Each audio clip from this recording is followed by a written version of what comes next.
తిరుపతి జిల్లా వైద్య ఆరోగ్య శాఖకు మచ్చ తెచ్చేలా నాయుడుపేటకు చెందిన ఓ ఉద్యోగి వ్యవహరించిన తీరు పట్ల ప్రజలు విస్తుపోతున్నారు.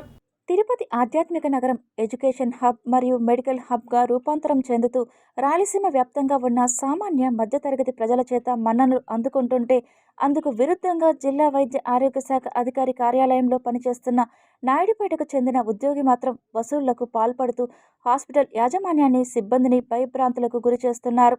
ఇదేమిటని ప్రశ్నిస్తే, నా తీరు ఇంతే, నా రూటు సపరేటు అంటూ ప్రైవేట్ హాస్పిటల్ తీరుపై విరుచుకుపడుతూ డబ్బులు ఇవ్వాల్సిందే, లేకపోతే ఇబ్బందులు ఎదుర్కోవాల్సిన పరిస్థితి నెలకొంటుందని హెచ్చరిస్తున్నారు.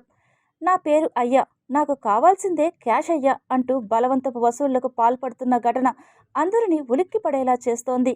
డిఎంహెచ్ఓ కార్యాలయంలో పనిచేస్తున్న వ్యక్తి బరితెగింపు ఎవరిని చూసి? ఇతని వెనుక ఉన్న అతీత శక్తులు ఎవరు? ఇతని మాట తీరు అంతేనా? ఇతను ఎవరి మాట వినరా? డిఎంహెచ్ఓ పాత్ర ప్రేక్షక పాత్రైనా? కార్యాలయాన్ని, సిబ్బందిని గాడిలో పెట్టాల్సిన అధికారులు లేకపోవడంతో తాను ఆడిందే ఆట, పాడింది పాట అన్న చందంగా జిల్లాలో చక్రం తిప్పుతున్నారు. సీజ్ ద షిప్ అంటూ పవన్ కళ్యాణ్ రాష్ట్ర వ్యాప్తంగా ఫేమస్ అయితే, సీజ్ ద హాస్పిటల్ అంటూ డిఎంహెచ్ఓ ఆఫీస్ సిబ్బంది వ్యవహరిస్తున్న తీరు పట్ల అసహనం వ్యక్తం చేస్తున్నారు స్థానికులు. ఎక్కువ మాట్లాడితే మెమోలు, షోకాజ్ నోటీసులు అందిస్తామంటూ భయభ్రాంతులకు గురి చేస్తూ అక్రమ వసూళ్లకు పాల్పడుతున్న ఆరోపణలు ఉన్నాయి. తాను అడిగిన రుసుము ఇవ్వకపోతే మెమోలు తప్పవని హెచ్చరిస్తున్నారు.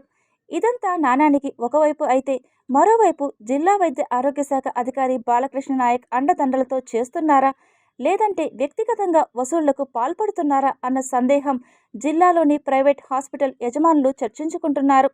తక్షణమే డిఎంహెచ్ఓ కార్యాలయం నుండి చర్యలు చేపట్టకపోతే రాబోయే రోజులలో వైద్య ఆరోగ్య శాఖ లక్ష్యాలు నీరుగారిపోయే పరిస్థితి ఏర్పడే అవకాశాలు ఉన్నాయి.